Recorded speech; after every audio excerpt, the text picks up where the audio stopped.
And let's jump straight to breaking news here at the top of the show at noon. A shooting around an apartment complex on Napa Valley Court. Good afternoon and thanks for joining us here at noon. I'm Conroy DeLuche. LMPD is on the scene in Okolona neighborhood where they say two young people were shot and killed. LMPD is releasing new information right now. We do have crews on the scene, but stay tuned right here on WHAS 11. We'll have an update later on and on WHAS11.com and also our app, which we are streaming 24/7. Now, time is running out to avoid a government shutdown. The deadline is tomorrow night. President Trump is expected to meet today with congressional leaders. ABC's Nicole D'Antonio has details from Washington. If it has to shut down, it'll have to shut down. With just hours to go until a potential government shutdown, the president is set to meet with the top 4 congressional leaders to discuss a potential deal. Our position has been very clear. Cancel the cuts, lower the costs, save health care. Democrats are demanding a new funding bill that reverses Medicaid cuts and extends expiring Obamacare subsidies to prevent health insurance premiums from rising for millions of Americans. Republicans are pushing for a more simple short-term funding fix to keep the government running until November 20th. What the Democrats have done here is take the federal government as a hostage. A shutdown would mean millions of federal employees, including members of the military, TSA officers, and ICE agents would work without pay until the government reopens. And the White House raising the stakes even further, directing agencies to consider mass firings of federal workers from programs that are, quote, not consistent with the president's priorities. They're trying to intimidate the American people and us. Nicole D'Antonio, ABC News, Washington. And we are funding bills need at least 60 votes to pass in the Senate. That means even if every Republican approves that proposal, at least 7 Democratic Senate votes are needed for this bill to pass. Right now, the U.S. Department of Education has announced a contingency plan should lawmakers fail to pass the spending bill. It says nearly 1,500 of its 1,700 employees would be suspended, including most staff at the Office of Federal Student Aid. Some essential employees would stay on to keep loans and grants moving, but the agency would stop issuing new grants or reviewing civil rights complaints.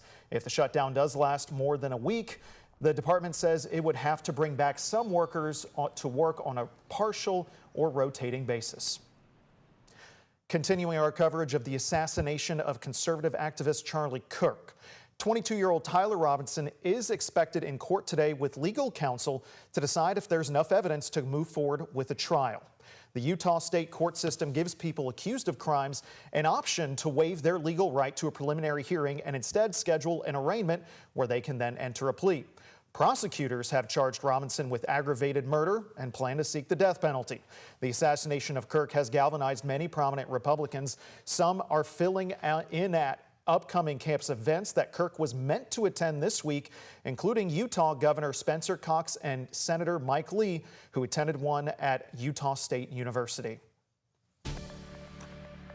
And now let's check in outside. Matthew, we were just talking about how it's a shame that our newscasts aren't outside on a day like this where we can enjoy that beautiful sky behind you. Honestly, it's been beautiful, and hopefully we can go outside for lunch after this at least. But yeah, for us as we head towards this afternoon, got some beautiful blue skies. Just look overhead at our downtown camera. For us this afternoon, current temperatures starting to warm up. Already in Louisville, 83 degrees, 80 in Shepherdsville, and even down to Brandonsburg, 80 degrees. So going to be a warm fall day on tap for us as we head towards today. And as we look at that hourly planner, we'll see those temperatures rising to the mid, even to upper 80s heading towards this afternoon. And back into tonight, we'll start to see those temperatures fall off into the 70s with mostly clear skies. As we look at highs for today, yeah, a warm one out there. We're talking upper 80s on the way for us as we start to close out the month of September. Really everyone getting on temperatures into the mid to upper 80s, but back by into tonight, we'll see those overnight lows fall off for some nice cool conditions back into the upper 50s.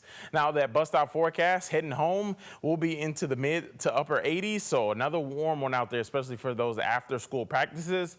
And what's ahead? We do have a more sunny, warm weather ahead for us as we go towards this week.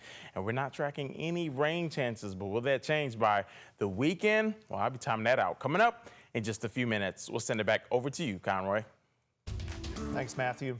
Funeral arrangements for a former Metro Council member are scheduled for next month. Glenn Stuckel, who was elected to the inaugural Metro Council after the city-county merger, died on Saturday. The Republican councilman served District 17 in eastern Jefferson County until 2019, and he's remembered for advocating for parks, libraries, and improving community infrastructure.